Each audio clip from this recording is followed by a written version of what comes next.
Good evening, sir. My name is Adam Slotnick. I'm a 2002 Spanish undergraduate under Dr. McKee. And right now, while I'm working towards my PhD, I'm working as a graduate teaching assistant at FAU, and I'm also a substitute teacher at the Palm Beach County School District. That puts me in kind of a neat situation to be able to see secondary education and post-secondary at the same time. And I'm actually not too surprised with the only comment about the ECAT scores. I'm not surprised. I see 150 to 210 students this semester at FAU, and 5 to maybe 10 students at the university right now. Now, my comments tonight to include a lot of different surveys. I'm a cultural anthropologist, and we do some qualitative observations that I've made in local middle and high schools. There's been so many changes, cultural changes in our society in the past 10 to 20 years. We need to address technology. Students have cell phones with them. They're one of the reasons why we're having the declining writing ability is because of the use of modern technology. Behavior, over the past 10 to 20 years in education, there's smaller classes, you have more behavior disruptions. Profanity, if you walk down any hallway in the middle of high school, you will hear F-bombs every other word out of students' mouths. Major issue with profanity. Personal responsibility. When I was in middle school and high school, and I was working at the same schools that I attended, if the student failed a test, it was the student's fault. Now we have to give the students study guides, and if they fail, it's the teacher's fault. Where's the parental responsibility? Where's the student responsibility? Diminished expectations. My junior year was the last year when it was 94 for an A, and since then, now it's 90, and one of the most surprising observations I made when I returned into the classroom as a substitute teacher was just the major drop-off in student building. To give you an observation that one of my 6th grade social studies teachers gave me, who's still teaching, is that the difference today among, not that a lot of talk tonight about the AP students and the high-level achievers, but about the lower-level students, the biggest change between today and 10 to 20 years ago is that back then they gave effort, and today they don't. There is a lack of critical thinking on all levels of schools that I see today. It's the behavior, it's the lack of critical thinking, the lack of writing skills, and these are all, even if we make changes to the FCAT, we have to talk about culture change. There's been great changes in the past 10 to 20 years in our society. How do we address those changes if we're going to raise the future generations? My degree is in philosophy. I also study anthropology. We know as anthropologists the two hardest things to change about any society is its belief system and its organizational structure. When Florida was in the bottom 40 over a decade ago, it changed its culture. It said that we're going to come up with a rating system that people can identify immediately. This school is working, this school is working, that's what. That was a cultural change that other states are now adopting. The other cultural change, they said, is no excuses for poverty, no excuses for race, no excuses for language. We'll create silos where we try to provide some support for those groups. We need to raise them. If we talk about NAEP, first we mentioned the national test, NAEP has shown that many of our lower-income African-American, poor white, and Hispanic students have done equally as well as some of our Anglo middle-class students in other states. That was a cultural shift from Florida to the low 40s. Last year has been to 11 and 1.5. The other cultural shift was we need to make sure we invest money earlier. Now, while we don't spend as much money as many other states on VPK, we have the highest number of 4-year-olds in the country, 74% who are involved. That was a cultural shift, even though there wasn't a monetary shift. You bring up the part about profanity. You know from research going back to the 1960s, we have the riots, you had the current commission, and it was a whole focus on families. And some said it was too hard to focus on families. You're banning families from the problem. Educators know quite well we have to take the children we inherit. We didn't give birth to them, but we can give birth to a new future, a new idea. That was a cultural shift. The raising standards is a cultural shift because it's changing the conversation that the kids in Boca Raton are competing against kids in Brazil.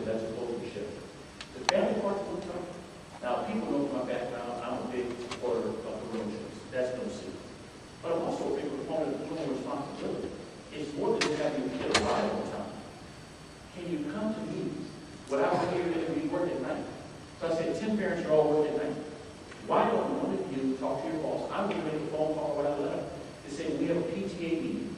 Can you, as the one parent, come and represent as a voice so the other not? Very similar to the lady who was here earlier advocating for ELL. If one of you can come, and I can write a letter of support, I'm sure your boss or your team will allow that to happen. You've got to find creative ways of meeting parents where they are. So I agree with you with the cultural shift. I do understand that schools can only do so much. And we also have to ask the raise the question, what's the role of government in education? Do we want to become a parent, or do we want to support education to help the parent? So you're doing some good work. I agree with you with the cultural shift. What the board members are doing in a cultural shift in the right way. Thank you for your time, sir.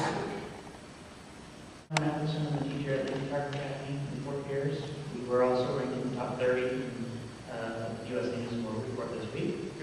I want to talk a little bit about trust. And I know you guys are here because you realize that there was a trust issue going on in the state, whether they trusted the results that came out and what happened. It's been a long time since teachers have been trusted. We've started with this big, huge accountability system because they believe that we can't be trusted, the teachers can't be trusted, the administrators at the schools can't be trusted, and the school boards can't be trusted. We want to get back to taking responsibility. We need to be trusted more. And it's been more and more marginalized that teachers are getting less and less of the professional and being treated more and more as just being there for warm body. And we want to be more involved. Now, you stand by the FCAT and how reliable it is. Years ago, it's been at least 5 years since the FCAT was released to the public. It used to be released, every single question has statistics as far as how many people answered it right, how many people answered it wrong, and it was bulk released. With confidence in the FCAT and in of course exams. These are the people that should be audited, not a private company. It should be open to the public, publish all the FCATs, let the public choose for itself whether it's reliable or not. Parents need access to the student scores. Teachers need access to the student's tests to see what they got wrong and why. Bravo. Right now, there's no analysis going on.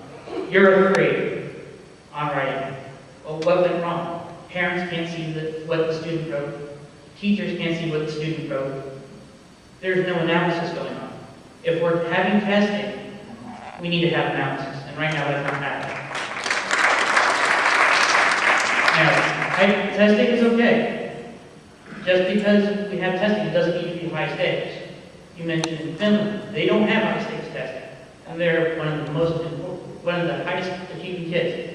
They trust their teachers, they respect their teachers, and of course they pay their teachers. A lot more than we get paid. This is my 7th year teaching. I would take home less money this year than my first year teaching. Because we have not gotten raises in 5 years, we haven't gotten steps in 5 years, and the cost of insurance and everything else goes up. I'm making less money now than my first year teaching. I was elected Teacher of the Year this year at my school. Big deal.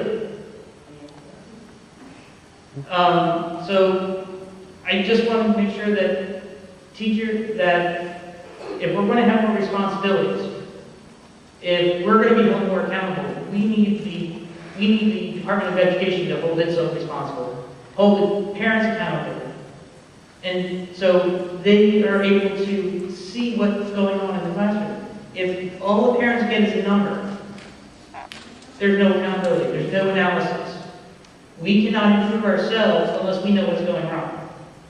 And just saying, you're an A, you're a 3, that's not analysis.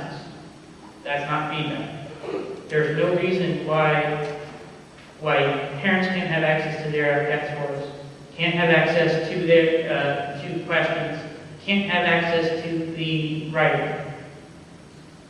It should be easy enough. Now, for FCAT writes, students should have. I don't teach FCAT writes. I'm a computer teacher. I teach the school yearbook, but the students need to have access to the rubric during the test, the complete rubric, to see exactly how they're being graded. They need to have multiple prompts so they can demonstrate what is best for them, how they can learn. A multiple choice test is the worst case scenario as far as a student being able to demonstrate what they learn. Project-based learning is the best way that a student can demonstrate. You mentioned the science fair. That's the best thing. A student can do the research, they can demonstrate exactly what they have learned. They can't, if they have test anxiety, if they don't like it, they miss a bubble, it could cost them their diploma because they missed one bubble. I've had kids so nervous, so upset, staring at that desk, just all over it. That's not productive. We need to be able to do multiple assessments during the year that are low stakes, that the kids feel comfortable doing, that we can analyze to see where the students are making mistakes throughout the year as much as possible. So we would like to, so again, I would like all the FCATs released. So is that possible? We've seen in New York, the 8th grade math test had errors on it. Same company as us. We want to make sure that that is being held responsible, the Department of Education responsible, so we can hold our kids and our teachers responsible for what is actually happening in our classrooms. Thank you.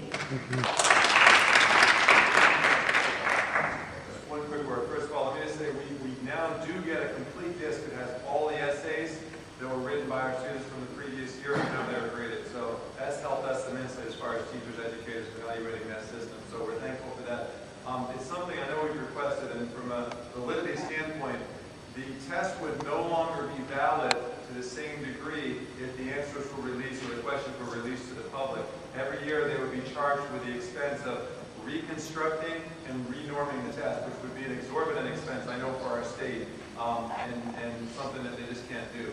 But beyond that, First of all, congratulations on being Teacher of the Year. You definitely have a board who want to see teachers paid at a higher level. We also want to see that linked to the learning assessment results that we have for teachers. I was going to say the same thing. We actually release the writing, so we can actually see that. Can parents log on to something to find? they can get it from us. The schools have it, and we can print those essays out and give each individual parent their student's essay if they want. When we release, we make it available at 7 o'clock to the district. We then have a call the next day with the superintendent to talk broad shot, and then at that point, at the local level, we may release it, so that part's available. There was another part about, it was about papers. Good to see you again, Mr. Fisher.